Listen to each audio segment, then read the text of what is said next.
I have been drawing, creating, being my most creative self for my entire life. I was always that kid in the corner that's always drawing.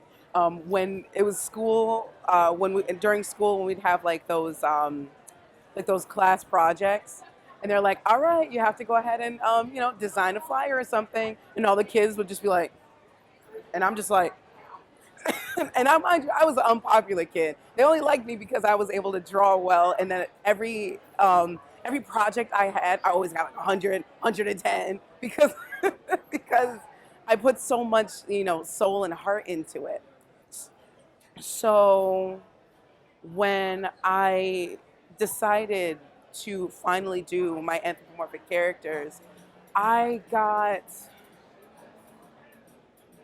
Oh man, there's been so many influences from like your Spyro the Hedgehog, or Spyro the Dragon, Sonic the Hedgehog, Crash Bandicoot, all of that from your Disney movies, and it just became just a constant fuel. So the response I got to that was pretty much just like, oh, you need to think outside the box. You need to be a little bit more towards like a generic or a general audience. Maybe you should try drawing people. Maybe you should, just like a lot of you shoulds, or I guess inserting suggestions into the thing that, I want to do. Like recently I had a suggestion to go into doing like abstract art, but that's not what I want to do. I don't want to be known as an abstract artist. I want to be known as the person that draws animal people and kills it drawing animal people, because that's my passion. I don't know how it started or where it came from, but it was just something kind of ingrained in me. This is the best way I express myself. I think everybody looks adorable with ears and tails. Um, and that's pretty much just like what jazzes me up and sets me on fire. Like, that's exactly like what I want to do. And that's why I'm getting into children's book illustrations, because a lot of children's book series, they tend to have sometimes a lot of animal characters, and it's a lot easier to relate to animal characters than to relate as human. So like think your Zootopia, where you've got Nick Wilde touching the sheep's wool, and Judy's like, "You can't touch a sheep's wool," and I'm like, "Oh, I feel that. Oh my god." So it's in mainstream media. That kind of stuff is seen more than what you expect, and it's like trying to find where my art fits in. That I think that's been the hardest part, because I wanted to become a professional illustrator. I didn't know how to do it. Like, I stayed in the furry fandom, but I was like, maybe I should venture out and see what other opportunities are there. So that's pretty much the that's pretty much a lot of, like, not necessarily the backlash, but a lot of like the conversation that a lot of people tried to say is like, try to be something generic, and I'm like, no, because that's not me. I'm completely different than that. There are people that specifically come to me for what I do, and it's like finding your niche and finding your tribe. I was actually having this dilemma when I was trying to solidify like my children's book career. It's like, I was like, maybe I should focus on learning how to draw humans a little bit better. And a peer came up to me and said, no, you may feel like you're limiting yourself, but what you're doing is you're allowing the people that are looking for you to find you a lot easier by doing what you love. So yeah, I pretty much had to come to terms with that. And I was like, this is exactly what I want to do. I want to be paid, I want to look at that email with a lot of G's and a lot of zeros, like, yep, I can do this. I can do this.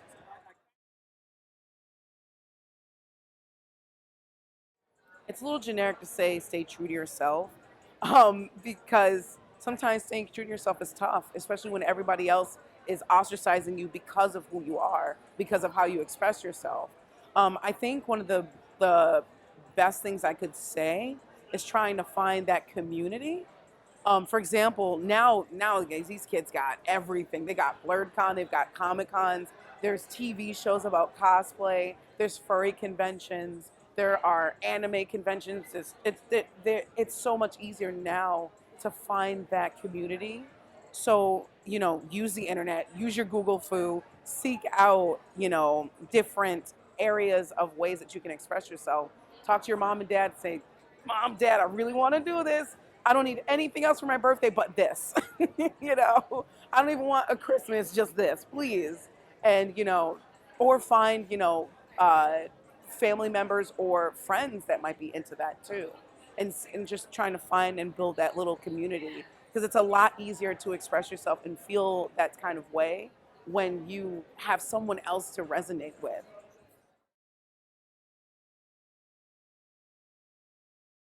Not yet.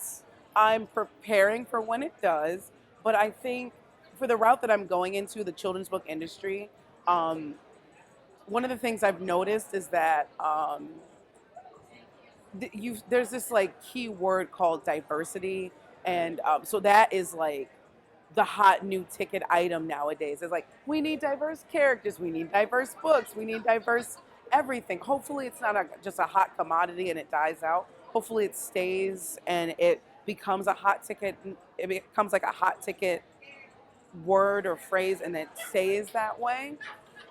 Actually, I was talking to an art director, and she's like, it's really hard to find people of color or LGBTQIA plus people that are illustrators or authors. And as an art director, I can't just message someone out of the blue and say, hey, we're looking for this book. Are you black? Can you do it? We'll pay you money, but we just got to make sure you're black.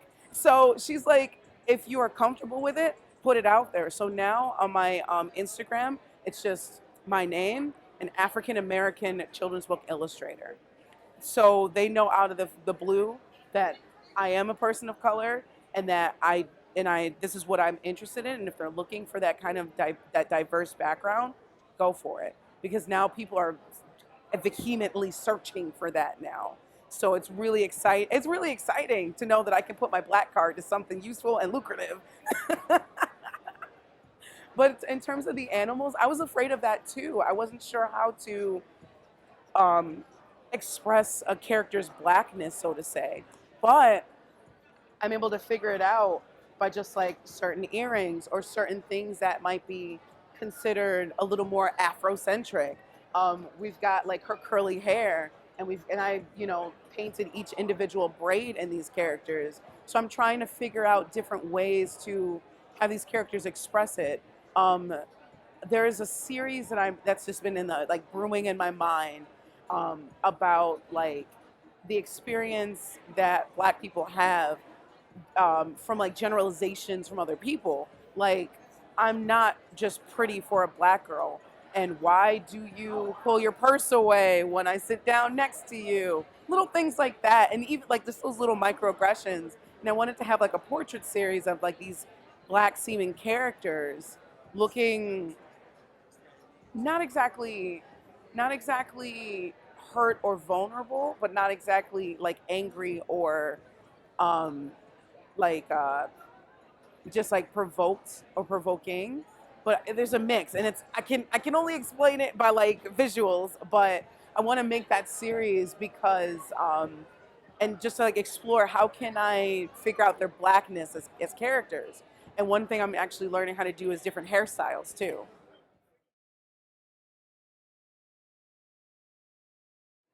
Yeah, like there's little hints in there. I mean, there's some characters that are like if they were a human, they'd be totally white. Like my baby girl Daisy, she's probably from some place in either like Michigan or like Wisconsin. That was totally my intent.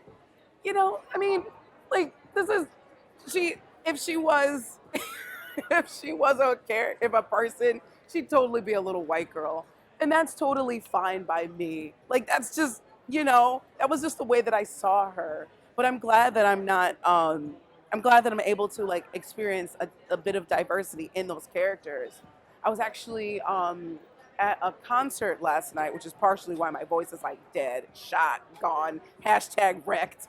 Um, but I was at a concert with an artist named Samus, and she was explaining how when she first learned how to create, when she was first creating, she completely erased her blackness from her imagination through her characters. And that completely resonated with me. I looked at a lot of my characters and I was like, these aren't me. Like they're not me, like, and just like struggling with the fact of like even in my imagination, even in a world that technically doesn't even exist, I'm not in it. So representation matters. All of that stuff is a big deal because when I make it big and I become a children's book illustrator and, people are looking for me, I want to be able to say, yeah, this is, I'm successful, this is who I am, and this is my skin color too. We have a complexity. Like another thing that Samus was talking about was the simple fact that we're complex as, especially Black women. There's like a perception that society puts on us that we have to be a certain way or that we have to always act a certain way. Like for example, like Black women are aggressive. I'm I'm a Scorpio. I'm really chill, but I mean, it takes a lot to make me mad. I'm just like my old man. Like it takes me so long to get upset. And I'm usually like, I don't have the energy to sit up there and get upset over something because like I just don't have the energy right now.